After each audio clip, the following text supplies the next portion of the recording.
Good morning. Not only do I want to thank Doug for that nice introduction, which I wrote, but also John Weber and Brad, who helped me practice on this PowerPoint presentation. And they came in early last week and helped me with it. So thank you, folks. Does everybody have a folder in front of them? Okay, and it's just, please do not open it yet. That would, ruin the fun and games here. Everybody has that. Well, let's get started. And this is obviously the title. And my goodness, it worked. All right. Look at these marvelous screens all over. And you folks right over there, if you want to turn and look, at any time, scroll over your chair, feel free to do so. I mean, this is just amazing here. So let's start here. And let's talk about the facts of photographic memory and just review very quickly what I talked about a couple weeks ago. A photographic memory, it's well named because it's like taking a picture. And when you take a picture, you just go up and you focus on it and you snap it, and it's all over with.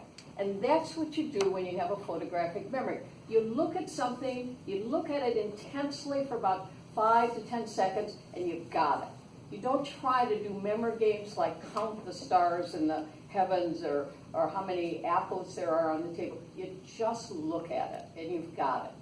Now, another name for photographic memory is oftentimes eidetic memory, and there is a difference. The photographic is you have this visual ability. In eidetic, you have the hearing ability.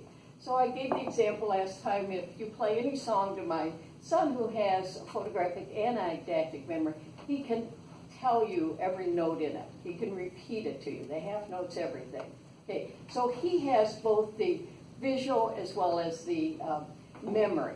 He has the visual as well as the auditory. So the last thing I wanted to say was that contrary to what most people think, including myself before I got into this, it's an intellectual thing. And the higher the IQ, the more likely you are to have it wrong, false. It's all dealing with, you might have it and you might not. Some of us have indications towards artistic ability, some of us more mechanical ability, some of us have this gift of memory, either visual and or auditory. Okay. Now, the reason I'm standing here is you were so nice in your comments on my first presentation. And so 2 of you came up to me afterwards and said, so how do I really know if I have it? And I go, I guess by your behavior you determine it. And afterwards I thought, that's not really a good answer. And so I did some more research on how you can determine if you have it. And that's what we're going to do with the test.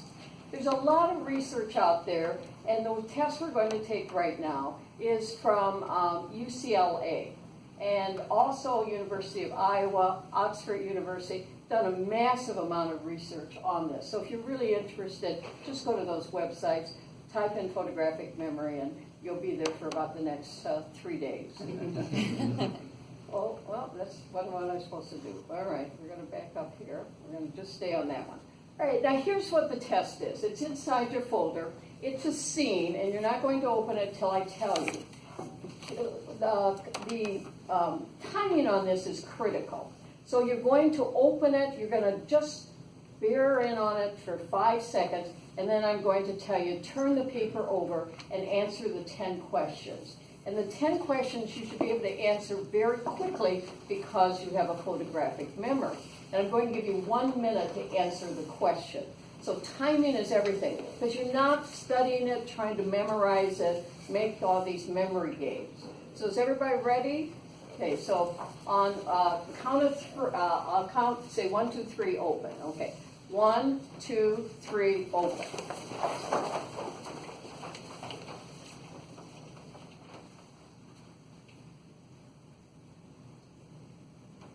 Your 5 seconds are over, so turn over and answer the questions, and you have a minute to do that.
Now you get to put your pencils down, your minute is over, and I have the answer. So here we are.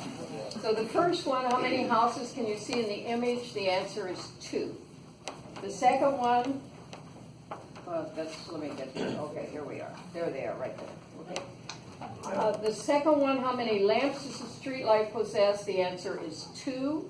The third one, lamps are all on. Number 3, the time, 4, the time was the middle one, 14:32:19. Is the Christmas tree in the middle higher or lower? It's higher. How many houses does have a fence? None. How many houses have smoking chimneys? 1. How many windows does the further house possess? 2. And number 9, how many fences does it have? Do not have a gate is none. And then the last one in the background are the trees. So you can score yourself and you can interpret it any way you want. Okay. So what I'm going to do to conclude this is tell you, I really appreciate you playing along with me, and hopefully you learned something from this. And I would recommend that anybody after this meeting, if you come up and ask me a question about this, you might have a third presentation on this, and you probably don't want to do that. Thank you very much.